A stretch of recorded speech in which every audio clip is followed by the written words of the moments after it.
I'd like to welcome tonight Luppo Diepenbroek, who, Luppo, you're going to talk us through grazing strategies and feeding strategies through periods of seasonal stress when grass growth rates drop a bit.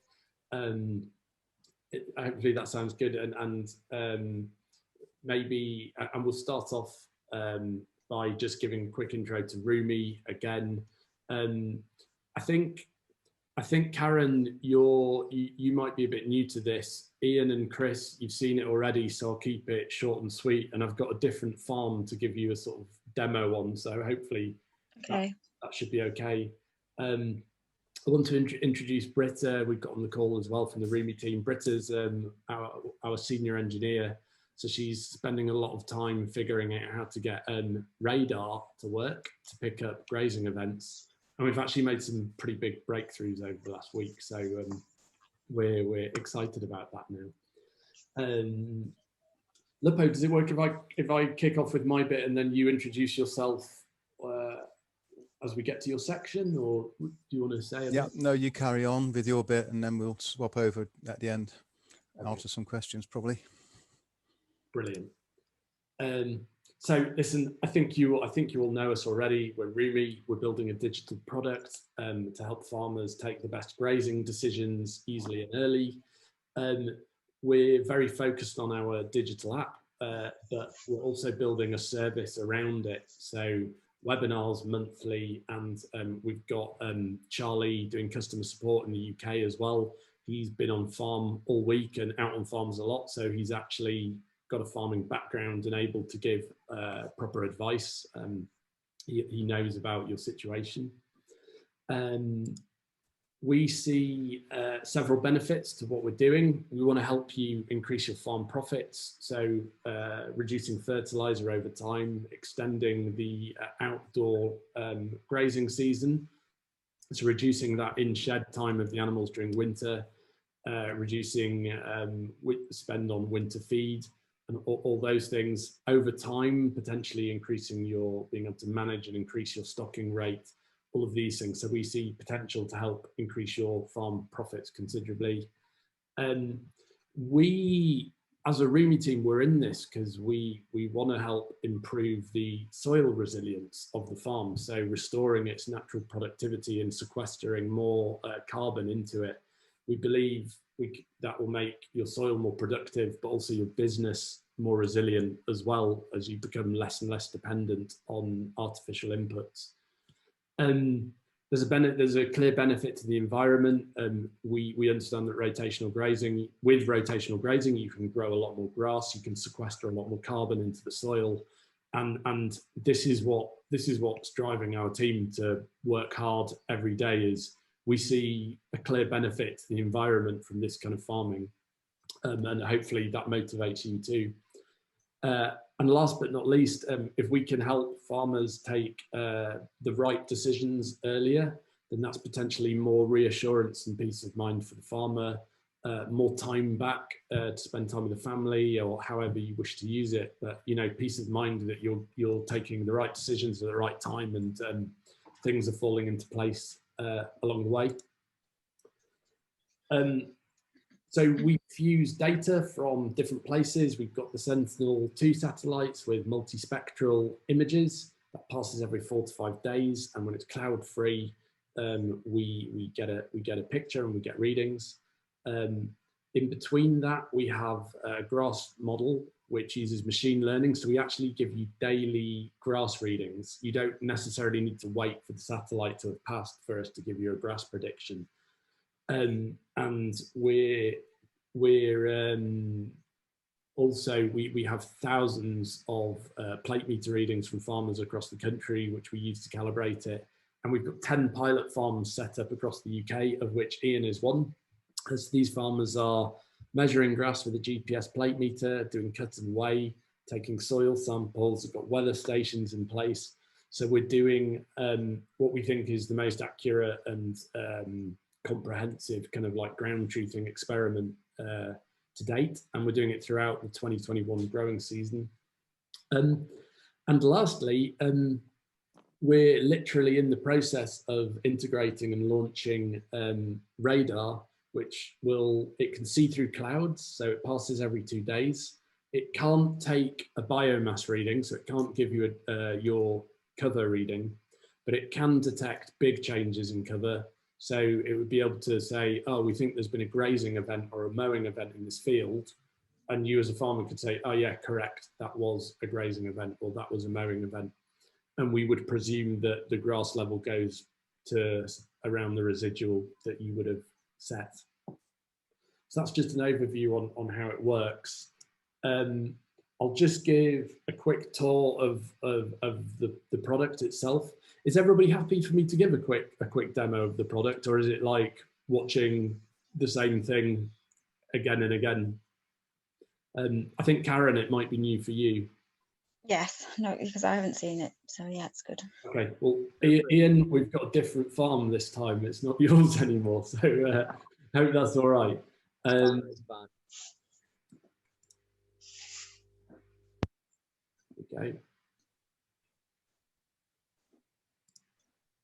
So this is a copy of Martin Griffith's farm, dairy farmer in Wales. Got a nice setup. So over here in the top left corner, Karen, you've got your average farm cover. Mm-hmm. Below that, you've got your growth rate, which we do by soil temperature at the moment. If you hover over the fields, we actually give you the variation in cover across the field. And so in some places, you can even see that this farmer might have had a temporary electric fence across there, split into two. So we would usually, you're usually going to get the best results from the grass wedge if you split that field into two on Roomy. But if you haven't got time and you don't manage, we can still help you see kind of where those splits are. If you click onto a field, we show you the available dry matter for that field. So here where we show you the variation, this is an average of cover and the available. If you see that the cover is out and you want to change it, so this was updated on the 18th of June, and the last satellite reading was on the 18th of June. There's been machine learning updates since then. If you see for whatever reason, I don't think that cover's quite right, you can just click on the arrow there, type in whatever you think the cover should be and hit save. The other thing you can do is if you've had a grazing event and you don't want to remember all your grazing events over the past week, but you want to type them in as you go, you can even have this kind of open on your mobile and just tap on the plus button, and then you can say, did I graze it or mow it or silage? What was the cover when the animals came in, went out, date and time, and save that, and then it will update the map as well. So that's if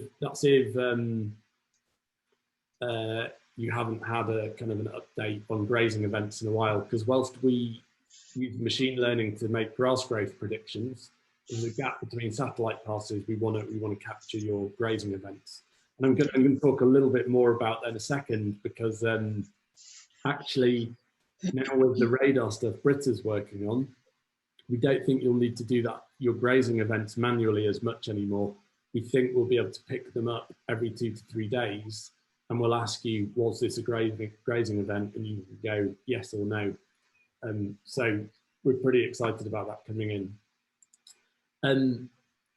Really easy to add a new field, and I'll just do them really quickly. So you go add field. Oh, I just wanted to mention a feature here, a new feature we've added. If you've got like 2 farm sites, so we've got quite a few farmers who have got fields 20 miles away that you're renting, you could add a farm, and then you'll be able to switch between different farms in your account. So you don't necessarily need to have this really zoomed out and be panning across to see different farms. You can also just go to add farm and have multiple farms there. We don't, and the charging, we wouldn't charge customers any more for that either. It's still the same kind of model of going by number of hectares. And back to adding a field. So call it whatever you want. Take your time to draw, whatever kind of subdivision you want. The background is just aerial photography. So the background image you see is not actually what the satellite sees. It's an old picture, and it's just a reference to help you see where your fields are. When you've got the shape you want, we show you the area, perimeter, hit save, and it should give you a reading pretty quickly. And there you go.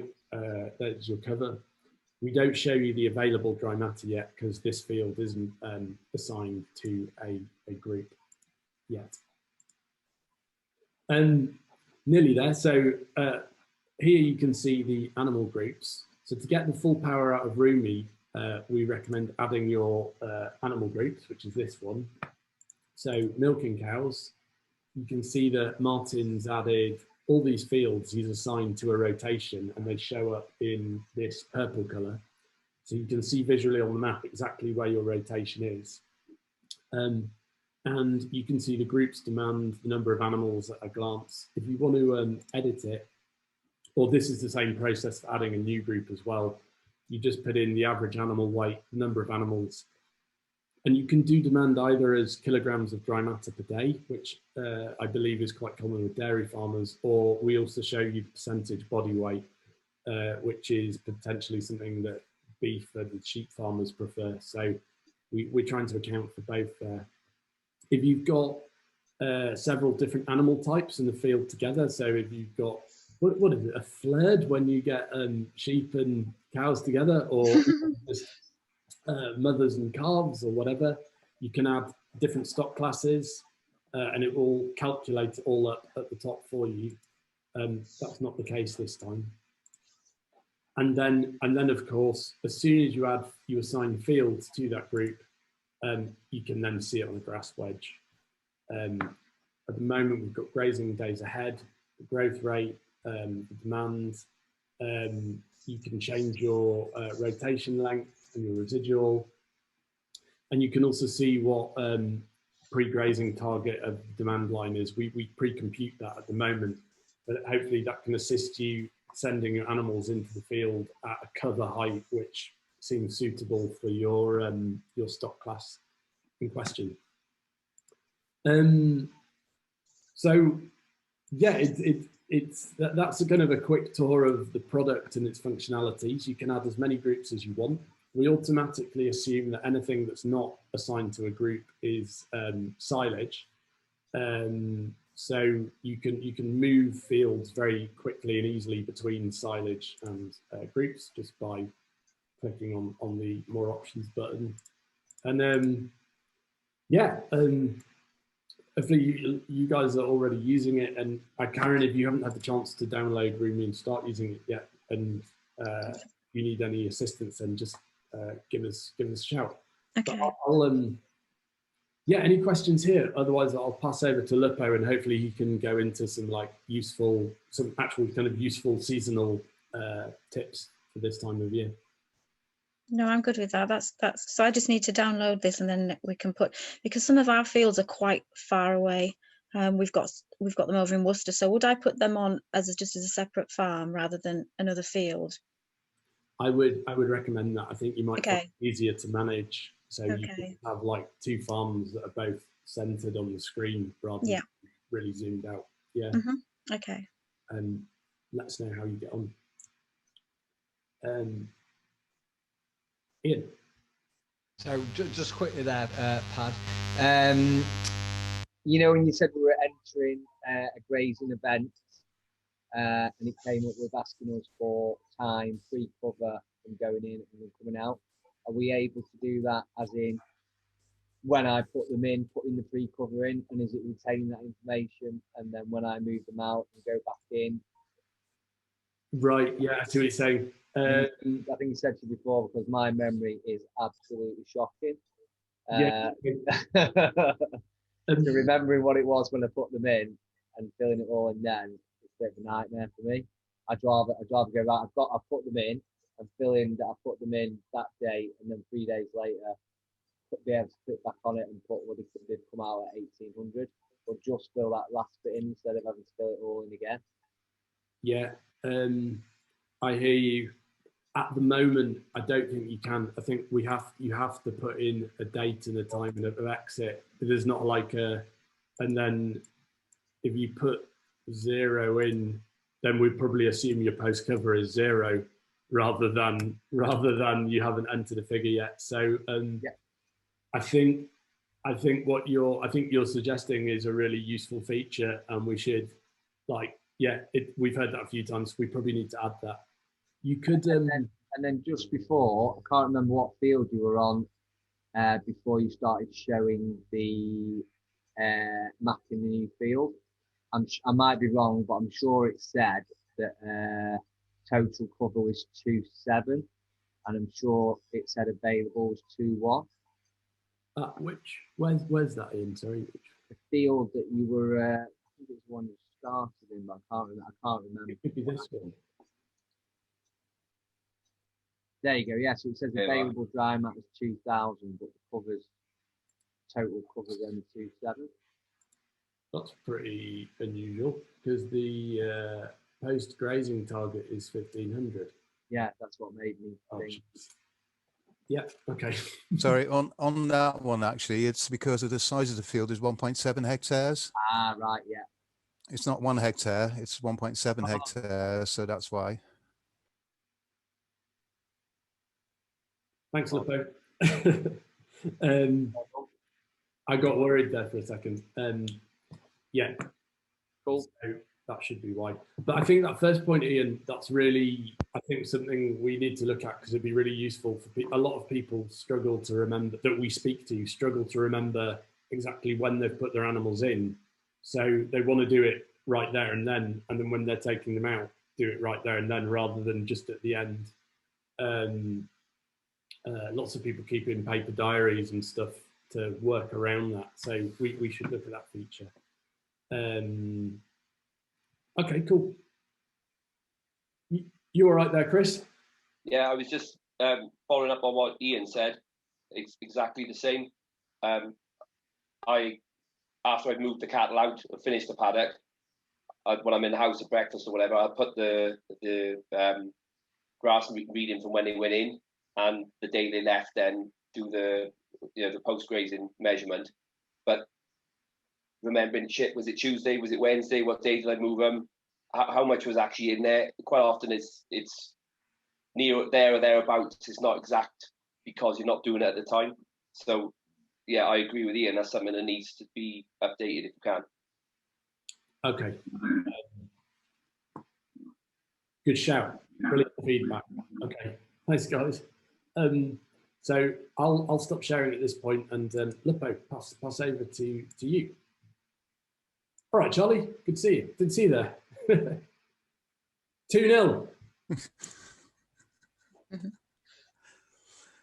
Okay. I'll start sharing my screen.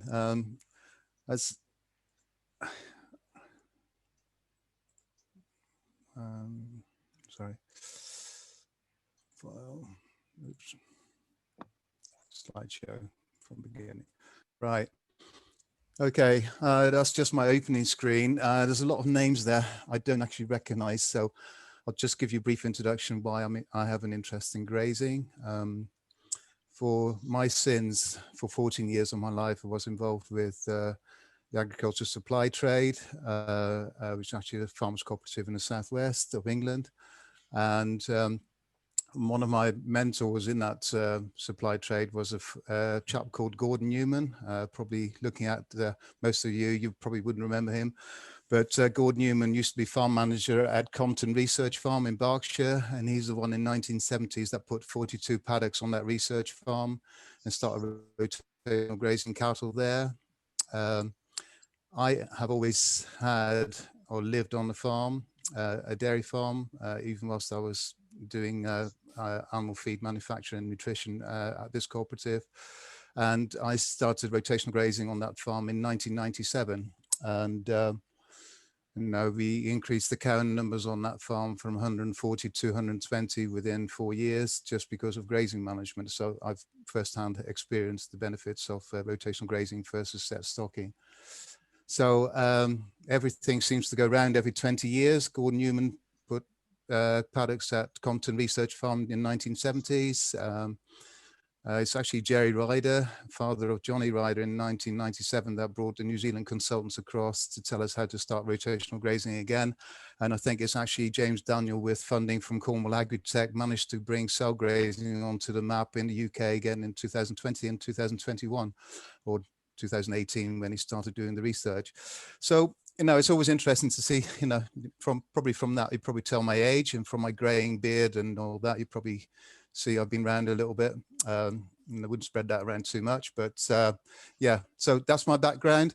So I also run 2 strategic farms for AHTB beef and lamb, which is the same intake year as the in Norbury, which is Johnny Hames in Plymouth and Bertie Newman in Dorset, as well as I've been running the AHTB Southwest Grazing Group for 7 years now. So yeah, so if you've got any questions on grazing, hopefully I'll be able to answer those at the end of this meeting or during the presentation. So we thought after, you know, we had an initial meeting with James Daniel on, you know, the beginning part of the season, because we had a bit of a delayed grass growth season this year, and Rumi app, or grazing measurements, is quite a helpful tool to see what's coming up ahead.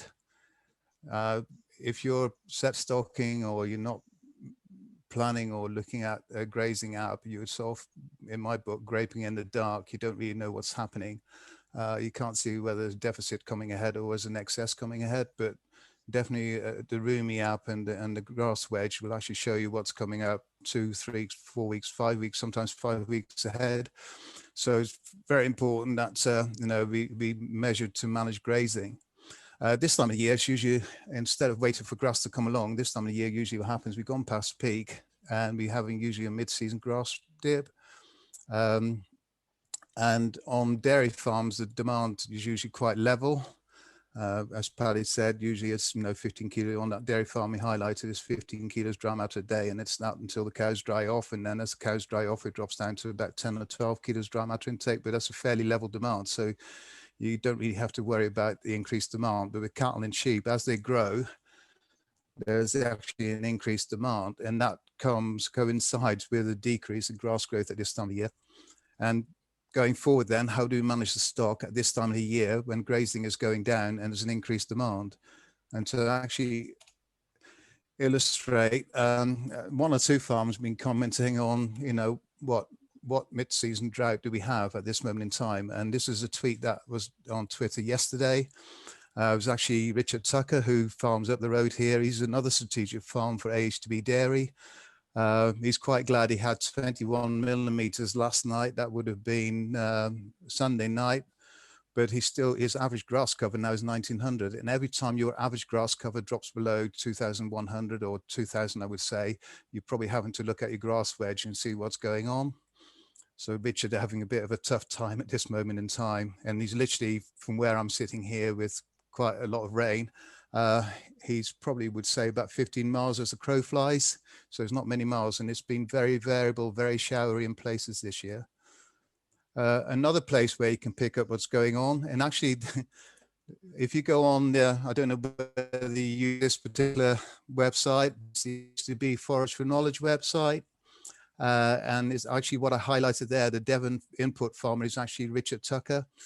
His average growth rate is 64.8 kilos a day, and his average farm cover, as quoted there, is 1982. And it shows on the map where he's to, just off Tiverton. I'm actually in North Taunton, a bit further down. And the graph below, you can actually see what's been happening over the last 5 years. Oops. Oh, actually, I can highlight it better on that one, as I touched the mouse anyway. But the blue graph shows the average grass growth over the last 5 years, 2016 to 2020. And then you can see what's happened last year in the 2020. We had a hell of a dip in mid-season. It was last year was quite sort of like a east-west divide, that the west wasn't doing too badly. We all had rain at the end of June, which recovered our grass growth, but definitely my farmers in the east, definitely from Somerset across into Dorset, Hampshire and Sussex especially, they had a severe drought from there on in, had no grass at all. Did the first cut and managed to get the May grazing out of the way into June, and then July, August. August seemed to resemble the Serengeti Desert in West Sussex when I came there. Dust clouds when the cows moved around the field, with yellow bits of grass sticks sticking out of the ground, but no greenness whatsoever. So yeah, that was last year's grazing season. But you know, this year we had an initial shortage of grass, as you can see, in that orange line, round about the end of April, early May. Then it kicked off really rapidly, sort of mid-May onwards. The soil temperature started rising, and whatever we were short on the 5-year average, is that little area there between the blue line and the orange line, we picked up nearly twice as much with the peak in growth that we had recently. And that peak and that is this, just to let you know, actually, this forestry knowledge graph is actually all from dairy farms around the UK. There's another website called the GB Grass Check, or Grass Check GB, which actually separates out the measurements between dairy farms and sheep farms. And they have the dotted line, which is a 2-year average. And you can see that the beef and sheep farms is the yellow line, and they would have peaked, as you can see here, around about, again, as dairy farms, about the 1st of June. And the dairy farmers on average are growing about 20 kilos of dry matter per hectare more than the average beef and sheep farms. And if you then, so we have the difference between beef and sheep farms. There's also, as I said before, what was last year a east-west divide. We all also seem to having at this moment in time a sort of like a north and south divide. In Scotland, Northern England and Wales, or west and north, you know, there seemed to be a very sharp increase in grass growth and a very sharp pointy peak and a rapid decrease again.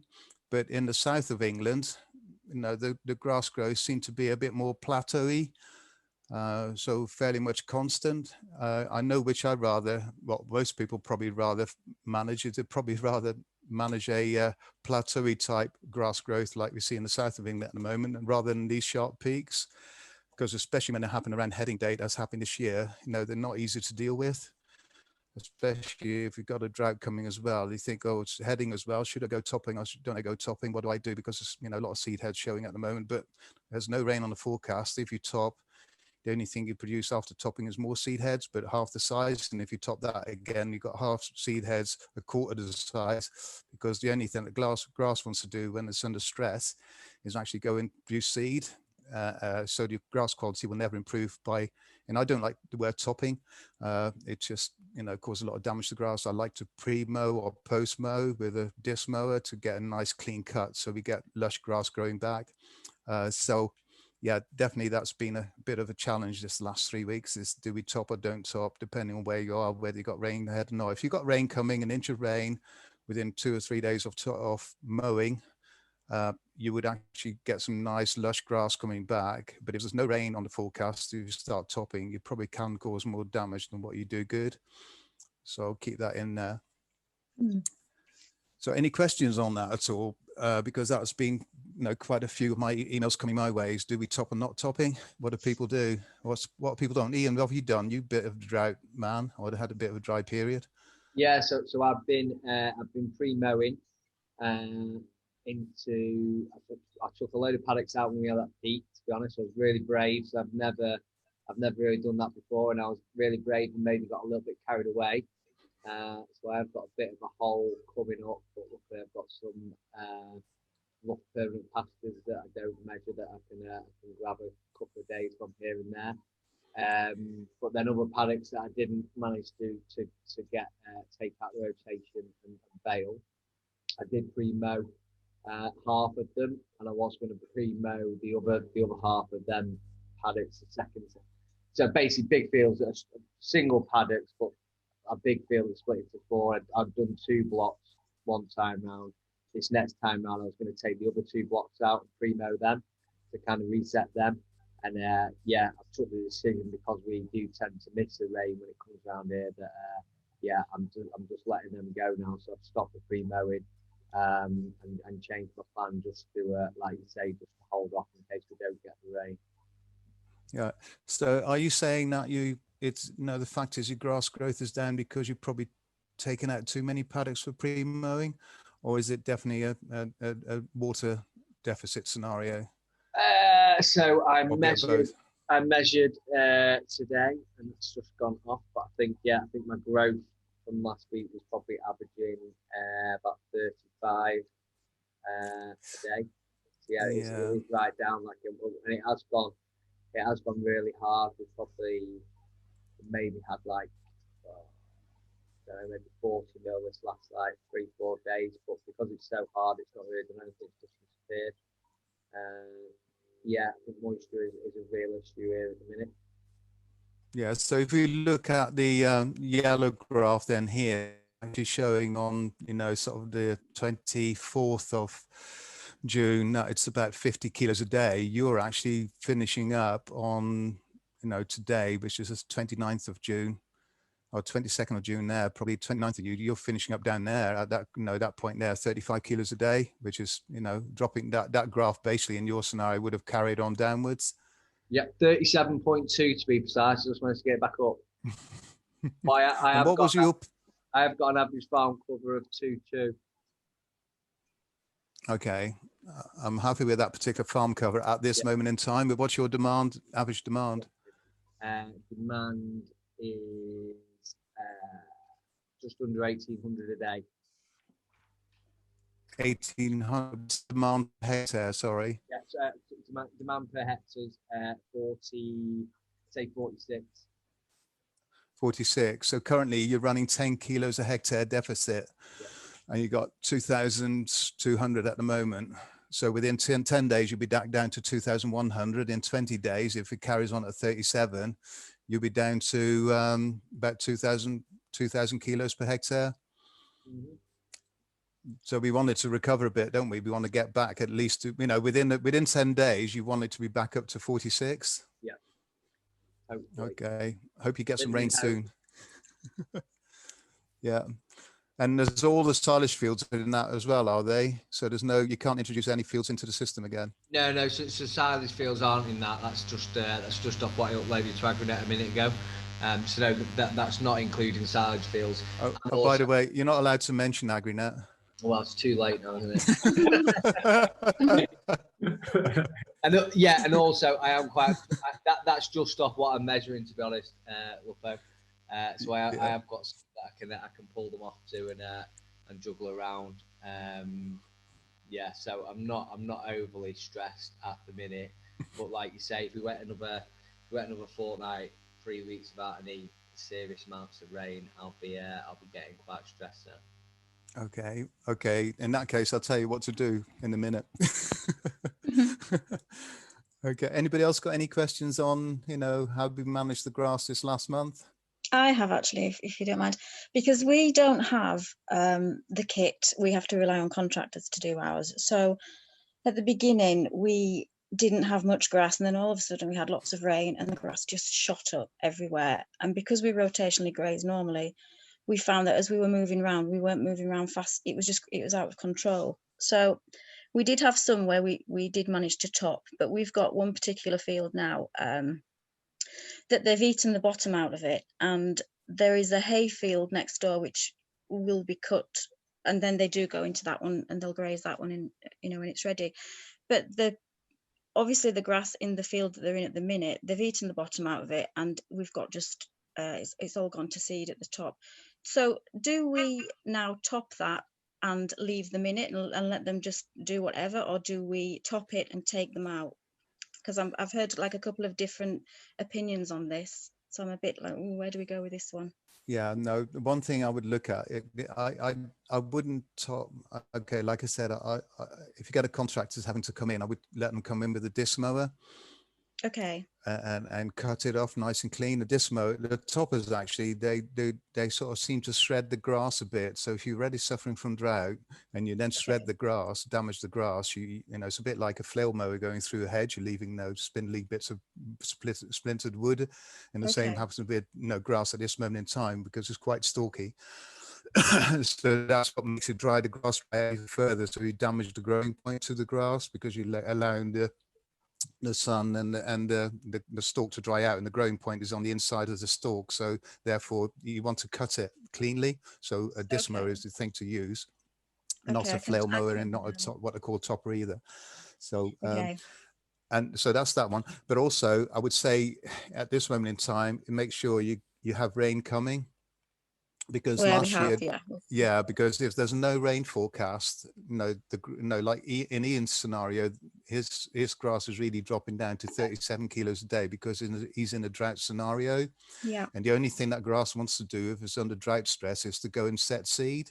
Mm-hmm. And if you go and top it, you ring me up in a week's time, you're saying, no, you told me to go in and top the grass now because it's gone to seed. Yeah. But we had no rain. Now, it's like I said, the grass will then be half the size, but it'd be, instead of being foot high with seed heads, it then becomes 6 inches high with seed heads. You top that again because there's another seed head coming through within a week, and then it's all of a sudden 3.5 inches high with a seed head. Yeah. Because that's what grass wants to do. So make sure there's rain ahead, or there's soil moisture there, allowing for what we call vegetative or leafy growth to ensue. Because if you have stalks there, and it's going to be dry, the only thing you're ever going to produce is more stalks, and you're not going to improve the quality of grass going forward. Yeah. So if there's rain ahead, at least an inch of rain, I would say, yeah, go out and pre-mow it or post-mow it. You can do it either which. If you do pre-mowing, it tends to get a cleaner sward. If you go post-mowing, you tend to splatter around the dung pads and dirty the grass as well as you go along. I prefer sort of what I call pre-mowing. I've been out before at this time of night and done some pre-mowing and that particular area for the cows to graze tomorrow. And if it stays dry for a couple of days, you might do 2 days ahead, but I wouldn't do no more ahead for the, you literally take that. It could be your hay field if you're really desperate. You could cut what I call strip mow the hay field.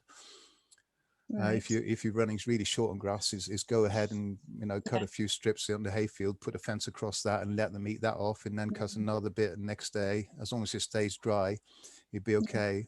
We've got lots of grass at the minute. It's just the but when the chap cuts the hayfield, he was going to do the field that the sheep are in at the minute.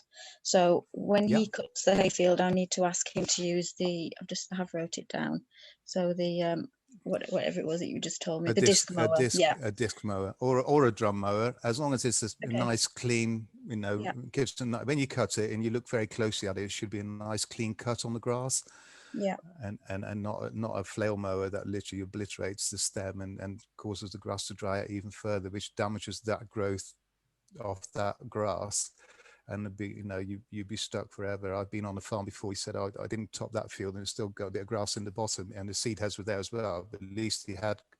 And the other thing as well, if you cut it, you're allowing wind to take the moisture out of the soil, because the wind, any air movement gets closer to the soil and takes the moisture away. Yeah. So it's a bit like drying clothes. If you want to hang out clothes to dry, you do it when it's a windy day. If it's just sunshine by itself, the clothes take a bit longer to dry. But if you've got a bit of wind there, the clothes soon dry. So if you take the cover away, any seed heads away, you're running into a drought.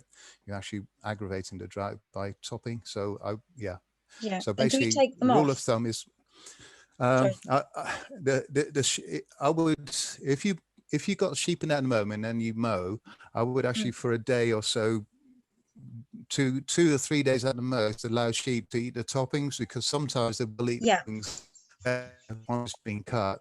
But I wouldn't leave them any longer in there than 3 days, because if you've got leaves growing back, you have the new leaf grows out of the reserves of the roots. So the sugars in the root that basically force that first leaf up, which is nice and green, and it's also very palatable. So if that's already coming through and the sheep nibbles that, after a while, the grass exhausts its energy reserves. So I would, after you mow it, I would say 2 or 3 days at the most, and then take the sheep out. Okay. Yeah. And if there's rain, you should finish up with all nice, lush golf course type of grassland again. Look forward to that. Okay. Yeah, that's fine. Right. Thank you. Okay. Cheers, Karen. Any other questions? Good. I'll carry on with my presentation then. So what I've tried to describe is, as we know, we're going into a period of, a dry period, so the grass growth is dropping. At the same time, if you keep the same number of cattle, and this is cattle which I started growing up for 40 kilo cattle at 10 cattle to the hectare, growing 1 kilo a day. After 200 days, you are going to finish up with the 600 kilo animals. And if you look at 2.5% of the body weight as an intake, that will be demand line going forward on your particular farm. So you can see here, we're actually crossing on the 22nd of June or 1st of July. A bit like in Ian's case, our demand is starting to exceed the supply of grass. And that is cattle. If you have sheep, it's even worse. No, I started off here. I don't know who actually keeps sheep and is generally lambing, but for ease of management or for ease of me presenting it, these would have been sheep that would have been born since Christmas. They would have weaned at 6 to 8 weeks on the 1st of March, and they would have weighed around about 10 kilos a day. And there would have been 60 sheep per hectare. And they would have been growing at an average of about 0.2 kilo, not sheep, lambs per hectare. And it would have been average growing at 0.2 kilos a day, which is round about the average in the UK. Some really good farmers are achieving 0.25. If you're really excellent, you might achieve 0.3, but 0.2 is average to work from. And their demand, it's increasing very rapidly because as proportion of body weight, the 0.2 kilos a day on a 10 kilo lamb is quite a large proportion compared to 1 kilo on a 400 kilo animal. So the lamb demand is increasing even more. And I'll put figures on that. Paddy is currently recording all this, so be well behaved with you, those of you that have your camera on. But if you want this recording afterwards as a reminder, Paddy will be quite happy to let you have it. So isn't that true, Paddy? It is as well. I've just taken a screen grab of this, so I can also share this particular slide directly if anybody wants it. Yeah, so that's all the figures on there. What we're starting off with, growing cattle at 400 kilos at 4 to the hectare, at 2.5% body weight is 40 kilos a day demand. We're finishing up after 50 days of finishing cattle at 650 kilos. Again, they're still at 4 to the hectare at 2.5% of the body weight and the 65 kilos hectare demand. So you can see the demand over that 250 days increases 25 kilos. The wean lamb is starting off 10 kilos lamb at 60 lambs to the hectare, 2.5% of body weight is 15 kilos a hectare demand. But within 100 days, when they're, sorry, not 100 days, they're 10 kilos initially, was 5 times 30, 150 days. Oh yeah, 150 days at 0.2. They're gaining 30 kilos, so they're now weighing 40 kilos. And we still have a 60 lambs per hectare, 2.5% of body weight, so 60 kilos a hectare demand. So you can see demand's increased on the same number of lambs, same stocking rate from 15 kilos a hectare demand to within 150 days, so 5 months from 1st of March to 1st of August to 60 kilos hectare demand. Okay, so this is solutions to the situations. And so with Rumi looking ahead, what to do when demand becomes more than the supply. Ideally to maintain optimum grass cover nutritionally. And you saw earlier on what the energy content and protein content of grass is. I can go back to that because that's part of Forage Check GB. No, the dry matter content is 15%. That depends on whether sunshine is rain. It can go up to about 25. It can be as low as 9%. And it's actually interesting. My mentor always said it's amazing that grass with a dry matter content of less than slurry can stand up on end. But it can be 9% moisture content, dry matter, and still stand upright. The energy content is 11.9, which is on par with most compound feeds, which are between 12 and 12.5. Crude protein content is 24.5. So you've got an exceptionally good, high quality protein content feed there. So it's good quality. And we just have to be growing enough of it. So nutritionally, at that optimum 2,100, 2,500 grass is really, really good quality. So what we can do, we can add in extra paddock system silage field. And Ian said, he hasn't actually included silage fields in his calculations yet, but I think he will go out within the next week and measure how much grass he has in the silage field and plan ahead with the grass running a bit low. The other thing you could do is selling off surplus non-productive stock, which could be coal ewes, coal cows that might be running around that you might decide to keep because they could do with a bit of flesh on, which is okay if you've got plenty of grass, but when push comes to shove, you don't want to hang on to those. The other thing you could do is actually sell off some store lambs or store cattle, or also it could be cattle or lambs. No, there could be some really good quality cattle in there. When you start at 400 kilos and we're now about 4 months into the grazing season, no, there could be some there. As Ian well knows, we have variation in cattle growth rates. It could be half a kilo a day up to 2 kilos a day at grazing. And we could have some cattle that might be, get nearly fit to go, or lambs that might be fit to go. We might select them at fat class 3 rather than 4 to give us a bit of breathing space, especially when the prices are looking good, which they are at the moment. So yeah, I definitely be looking at that. The last thing I want to be doing, because it gives extra work, is actually to feed extra forage or creep feed. In that tweet I put out with Richard Tucker, he was actually commenting on the fact that his average growth rate is dropped to below average farm covers in 1900 and having to feed some silage.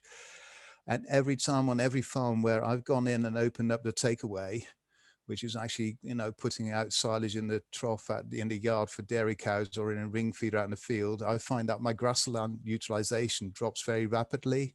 Is that the animals tend to have a preference for silage? No, they're waiting for the silage to arrive and leaving the grass in the field. And the other thing you can do, if you really want to, is actually, look at compound feed, solid food supplementation. But most of that definitely on the beef and lamb side is not really cost effective. And again, it leads to poor grassland utilization, and there's the extra work associated with it as well. So yeah, so ideally silage fields go onto the grazing platform, selling off non-productive stock, selling off any cattle or lambs that might be fit, selling off store cattle or store lambs, and last resort is feed extra forage or creep feed. Any questions or other things that people might be doing or looking at? Anybody goes in and actually start, holding hand in the hand with, go around the market and asking for anybody get any grass keep anywhere or grass keep? We've actually got too much. We're doing a bit of bed and breakfast at the minute for someone. We've got Ian so might be much sending grass. Ian might be sending some cattle over soon. Yeah, we only do sheep, but literally, I've got 50 ewes up from Wales at the minute because we just can't keep up. But the price of sheep for us is, we try to sort of breed our own now because it's just been ridiculous the last 12 months. But then, as we get into winter, we've got that problem of we don't want to have too much stock and then not enough grazing. So it's worked out better just to bed and breakfast this year, kind of thing. Yeah, no, it's actually your sort of your point of a pinch point really is the winter time, isn't it? And how many sheep can we actually keep on our own land without having to go in and take on grass keep anywhere else, because that's the expensive bit. And it's actually quite interesting. For my sins, I was actually a director of Pasture for Life in 2015, and one of my farmers on there is a farmer in the Yorkshire Moors, which is Neil Hesseltine, and he went from 600 sheep to 200, and he actually increased his profit contribution from the sheep from £500 profit a year to £17,000 profit a year on the sheep enterprise, and people can't get their head around that. And the sole difference is that they didn't have to buy in any grass keep during the winter months from dairy farms around the Yorkshire Dales.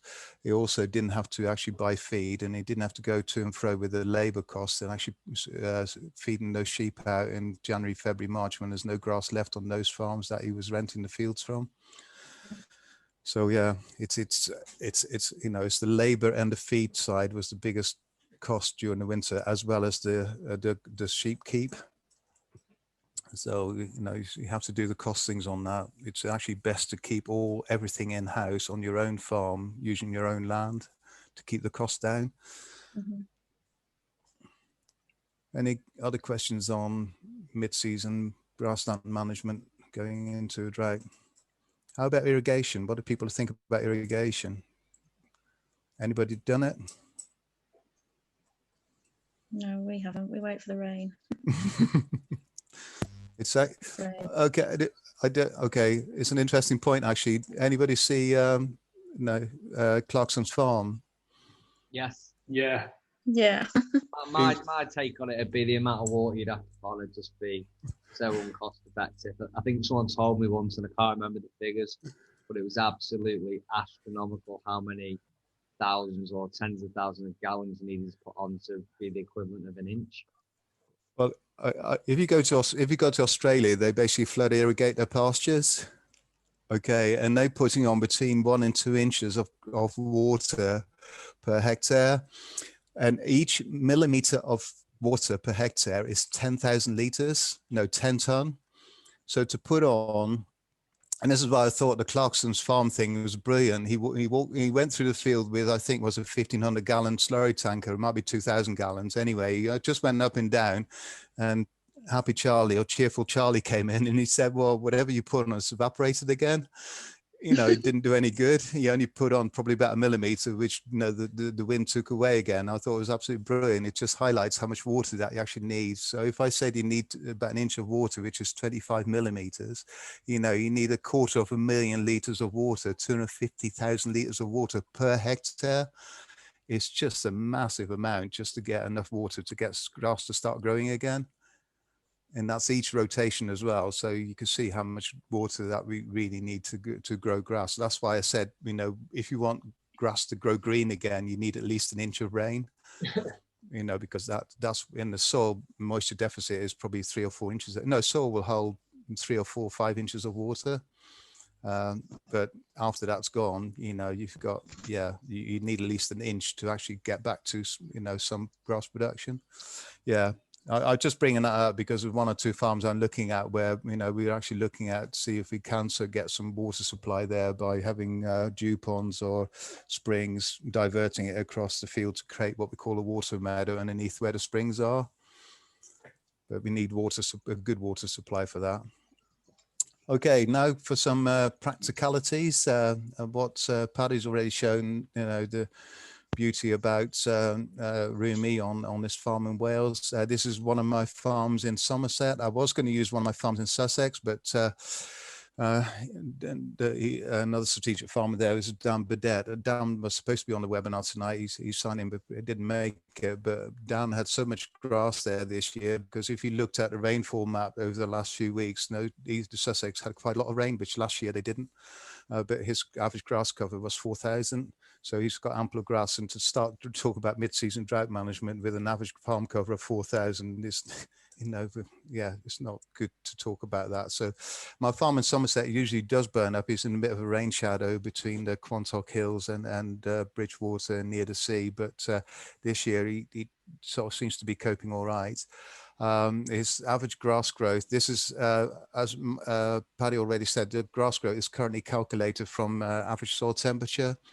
I could actually say his average grass growth is actually a bit lower than that. It's probably 60 kilos a day. His demand's 14 kilos a day, but his average farm cover is 2,264.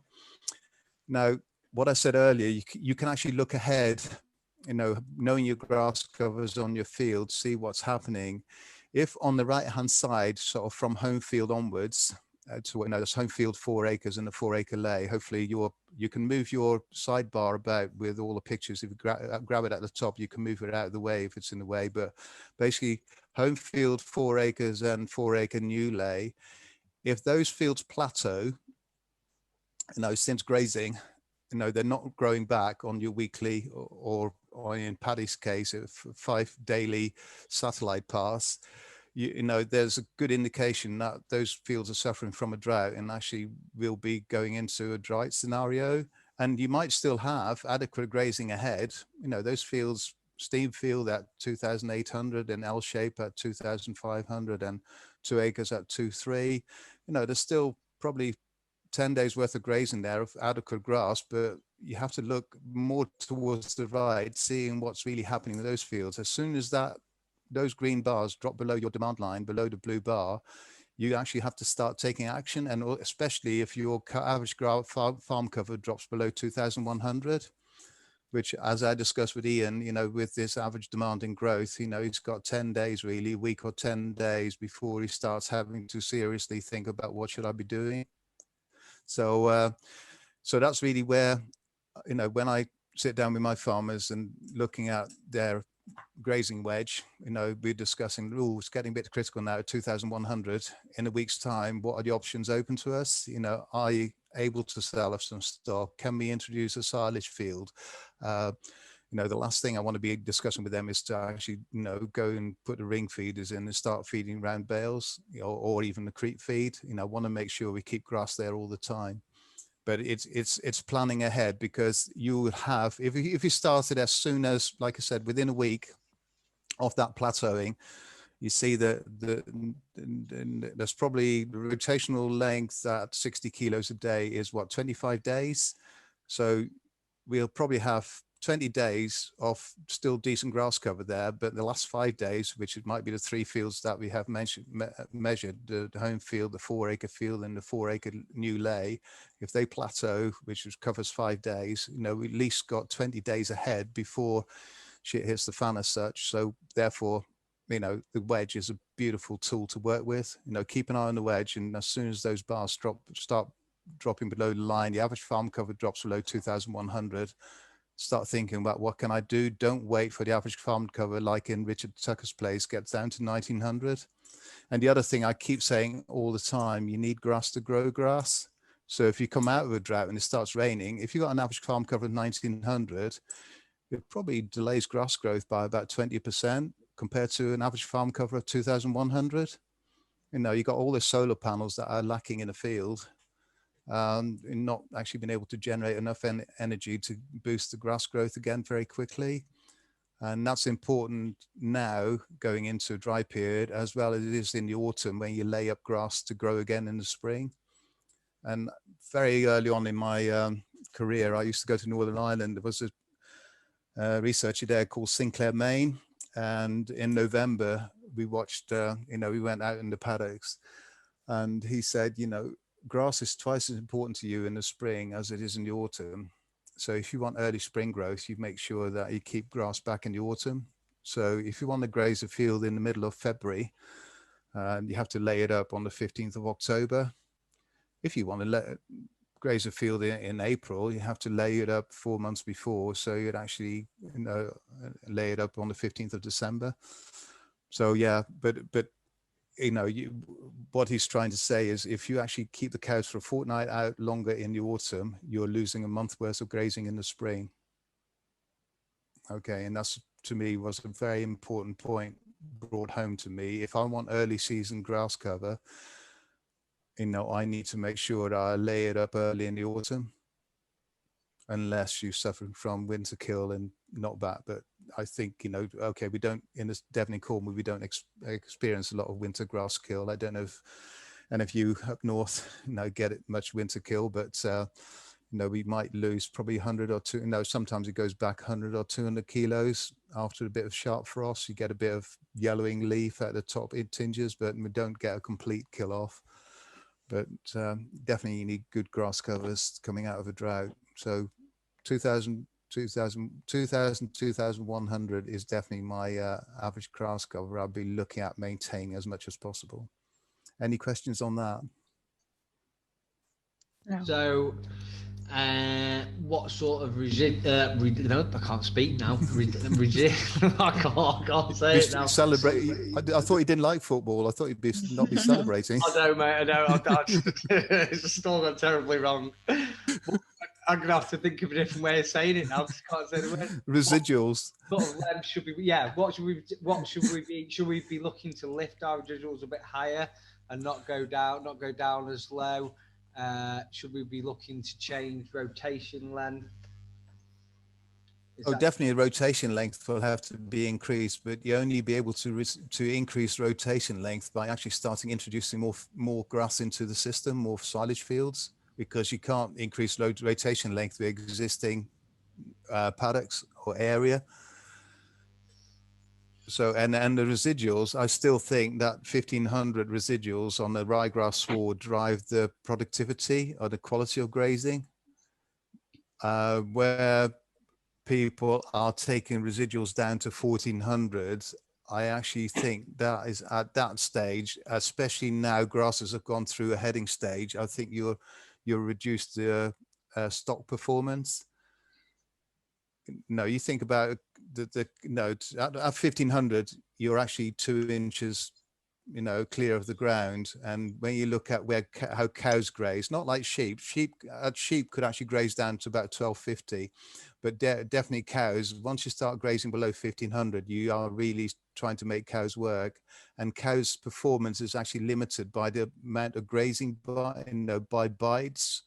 So they can only, well, not can, they have a certain number of bites they do a day. If they have to go over that, all of a sudden they get jaw tiredness or jaw ache or whatever they get. But so every mouthful has to be of a decent mouthful of grass. So therefore, if you graze low down, you just ask them to, like sheep, nibble at the base of the grass, which after a while they get jaw ache and give up, saying I'm not going to be bothered, and therefore you're losing potential growth.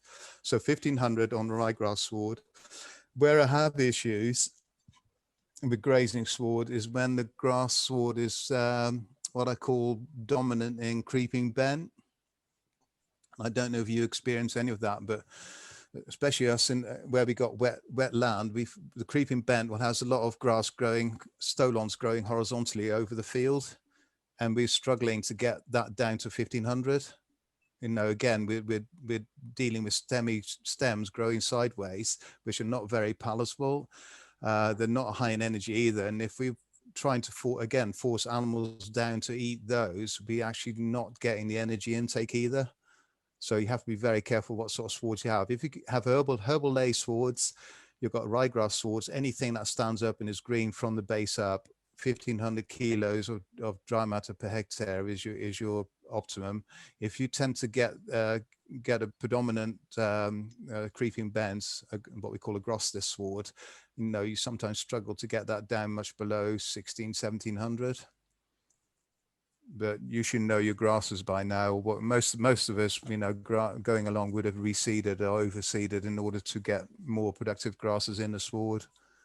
You know, to get our productivity up, because creeping bents, Richie, because it spends so much time growing sideways, you know, half the energy is spent growing sideways, so that you're basically halving the potential of grass growth across your grazing platform by having creeping bents in your system.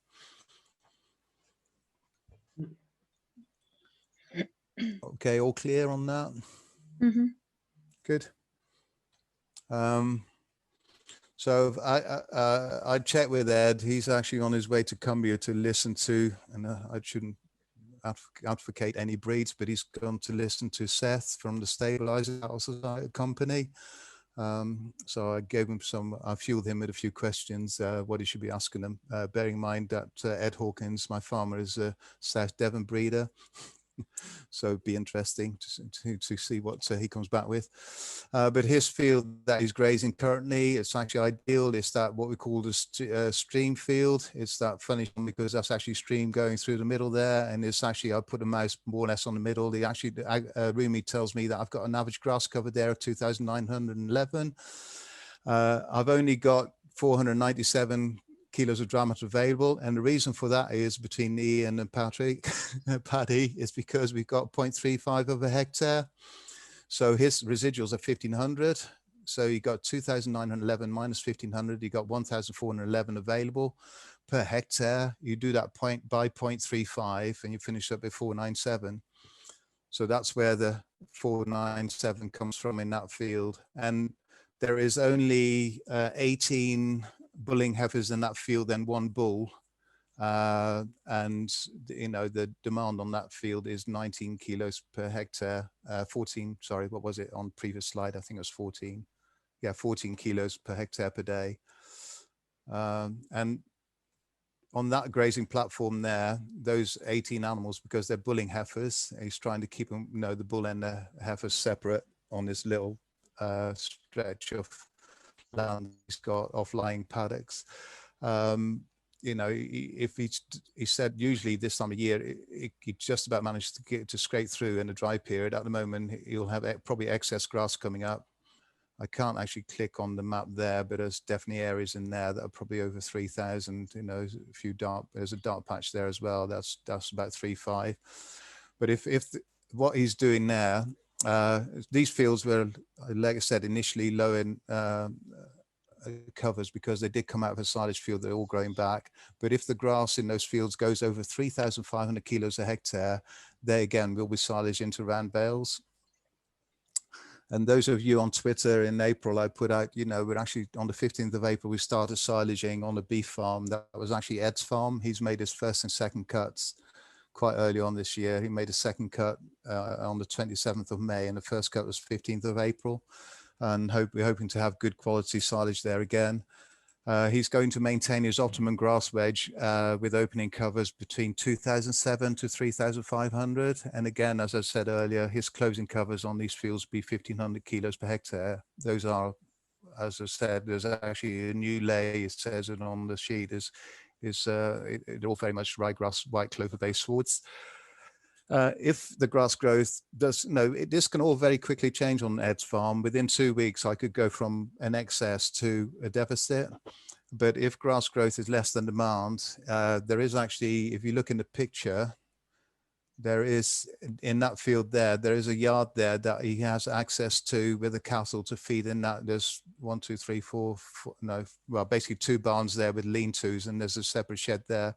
He actually will be feeding in that yard if he needs to with the cattle in there. So we have a contingency plan, but at the moment, as it stands, we don't have to use it at least for a month, I think, with the amount of acres and grass we have available at this moment in time. And that is Ed's farm. There's 2 distinct. So that is here in the top right-hand corner. That is his bulling heifers and his 18 bulling heifers and his bulls. And the yellow areas here are his main grazing platform, and the ones with the grey surround on it, those are currently his silage paddocks. Which, if push comes to shove, if he starts running out and grazing on these grazing platforms here, those silage paddocks be introduced to the main herd and the grazing cattle. Grazing cattle. If you look at his groups, he actually has a cow and calf group and a yearling heifer group. And you're probably thinking, what happens to his growing cattle group? On this particular farm, actually, Ed finishes his cattle indoors at 13 to 14 months by feeding grain with silage, and he sells cattle at 650 kilos dead weight, live weight at that stage. So he's very much into a grain feeding scenario. So there's no growing cattle, weaned cattle on this farm at all, apart from the yearling heifers. So where Rumi really helps me is actually been able now, and this has only been, as most people, it's only been recent that Rumi had the consultants options on there.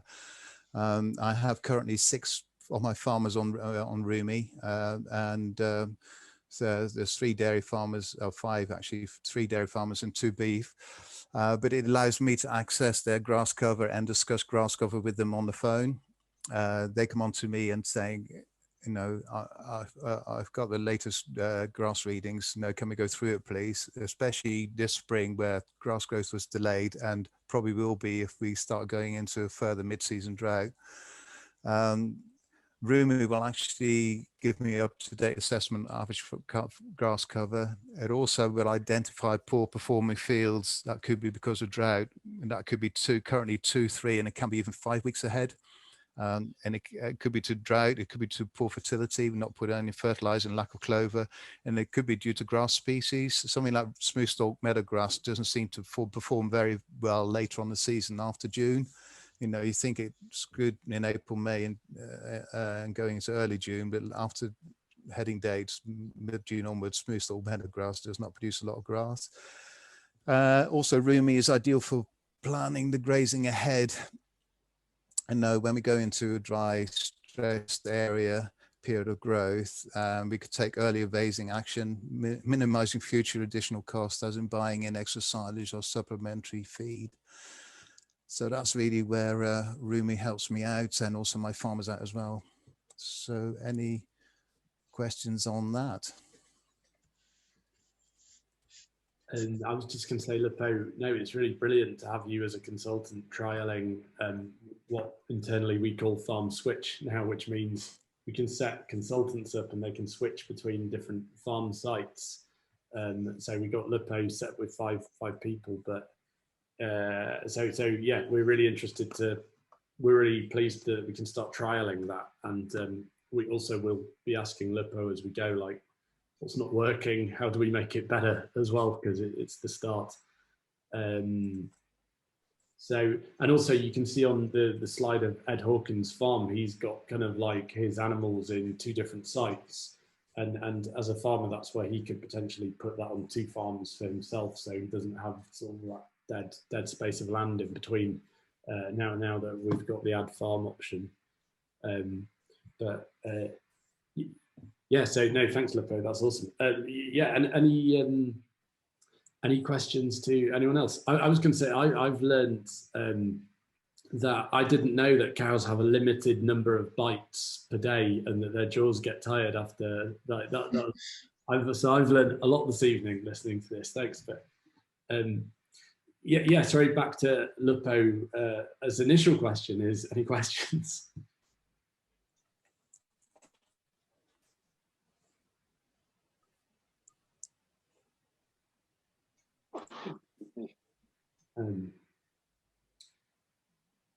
Yeah, so usually I do a little sort of presentation at the end, but I think we've had a really decent amount of time with Luppo, so I think yeah, we'll maybe just have any final questions, and then there's a hand up by Philip Hughes. Hello, yeah, Philip. Yeah.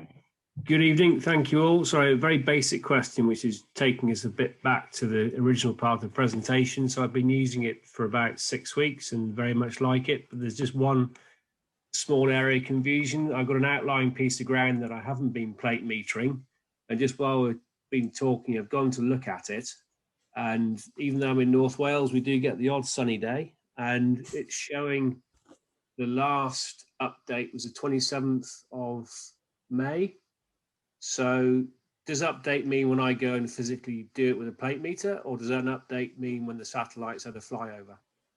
Yeah, sure. So the date that you can see is the last time a satellite had a flyover. But we do, as I was saying before, we fuse data from different places together. So we actually update it daily with machine learning predictions based on grass growth. So that's the last time the satellite came over, or the last time you plate metered either. But we'll be predicting the growth in between. So if you've actually grazed the field in that time, then that's when it might look out. If you haven't grazed, then hopefully we're getting closer with those predictions all the time. Okay, so I haven't shown the stock that are grazing that field on the platform. So I've been poor in not keeping it up to date. So a month seems a long time without having any satellite imagery.